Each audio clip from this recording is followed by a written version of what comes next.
Hello दोस्तों, हरिओम। मैं आसान माता की आपको एक कहानी सुनाती हूँ, सुनिए आप लोग। बोलो आसान माता की जय।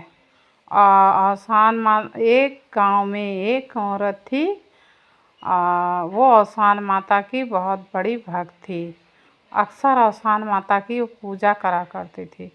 आसान माता ने उसको इतना सब कुछ दिया था, उसके किसी प्रकार की कोई चीज़ की कमी नहीं थी। वो अक्सर आसान माता का पूजा करने के बाद, दूधिया चबाने के बाद में वो शीतला माता का मंदिर गांव से बाहर थोड़ी दूर पे था। वहाँ पर वो जल लेके जाया करती थी। फिर क्या कहते हैं, एक दिन आया बृहस्पति का। उसने उन्हें फिर से दूधिया चबवाया, सुहागिनें बुलाई, आसान माता का पूजा करा।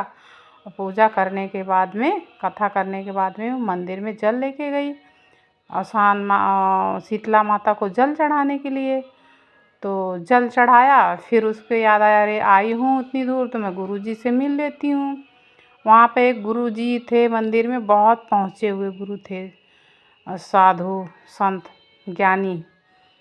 तो उन्होंने अपने कमंडल में जल रखा था। और वहीं मंदिर के पास में एक नीम का पेड़ था। उस नीम के पेड़ में एक गौरैया चिड़ई जो है, गौरैया ने घोंसला बना के रहती थी। तो साधु संत जो है वो चले गए थे किसी काम से बाहर मंदिर से। तो वो औरत बैठ के वहीं पे साधु जी का इंतज़ार करने लगी। बोली अब आई हूँ तो मिल के ही जाऊँगी, बैठ लेती हूँ थोड़ा देर।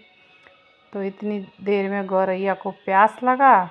वो अपनी प्यास बुझाने के लिए कहीं और इधर उधर नहीं गई, मंदिर में आई। मंदिर में देखा कमंडल में पानी रखा हुआ था, गुरुजी रख के गए थे। अब वो कुछ सोची समझी नहीं, उसी पानी को पी ली गुरुजी वाला। फिर इतने थोड़ी देर में गुरुजी आए और बोले क्या कहते हैं कि मैं इस जल को चढ़ा देता हूँ शीतला माता को। तभी औरत कहती, नहीं नहीं, ये जल मत चढ़ाएं आप, ये जल जूठा हो गया। बोला क्यों? बोला ये यहीं नीम के पेड़ पर से गौरैया आई है, इस जल को पी ली है।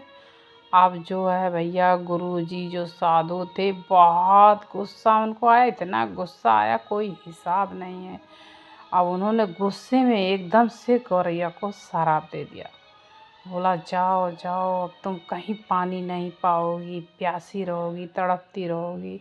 अगर पानी पीने की भी कोशिश करोगी कहीं भी तो तुम्हारे पेट में पानी जाएगा ही नहीं। अब गौरैया बहुत परेशान हो गई, एकदम चली गई वहाँ मायूस होके। एकदम वो औरत भी एकदम टेंशन में आ गई, चिंता में घर आके आई। फिर क्या कहते हैं, घर में भी रात भर सोचती रही। अगले दिन बृहस्पतिवार आया और फिर क्या कहते हैं, उसने फिर पूजा रखवाई अपने घर में। सुहागिनें बुलाई, आसान माता का पूजा करा। जब पूजा में बैठे सब, तो सबसे बताया, सब लोग आसान माता को, उस गौरैया के लिए आसान माता को बुलाओ, आसान माता से दुआ करो उसके लिए। तो फिर सच्चे मन से, सच्ची भाव से, वो तो आसान माता के पहले से ही भक्त थी, पुजारी थी।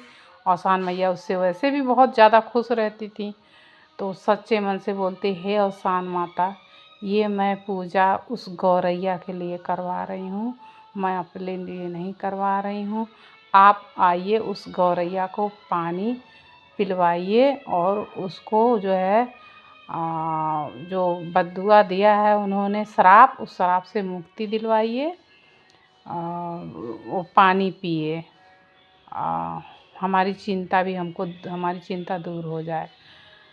तो आसान माता की सच्ची भक्त थी, आसान मैया आई और बोली बोलो। तो यही बात बताई तो आसान माता कहती हैं, जाओ अच्छा, ये जल को लेके तुम उस नीम के पेड़ के पास रख देना ये जल, और बोलना, आओ आसान माता ने तुमको ये जल दिया है, इसको पी लो, अपनी प्यास बुझा लो। तो जाती है जल लेके, इस बार शीतला माता के मंदिर में नहीं चढ़ाती है, वो नीम के पेड़ के पास रख देती है उस जल को और कहती है, आओ तुमको ये शीतला माता ने ये जल दिया है तुमको पीने के लिए, अपने प्यास बुझा लो। तो गौरैया आती है, पानी पीती है, अपने प्यास बुझाती है और फिर क्या वो औरत जो है शीतला माता का धन्यवाद करती है। फिर वो मन ही मन में क्या कहते हैं, और वो गौरैया भी शीतला माता का धन्यवाद करती है और माफ़ी मांगती कि हम ऐसा नहीं करे होते तो हमको ऐसा क्यों होता। बोलो शीतला माता की जय।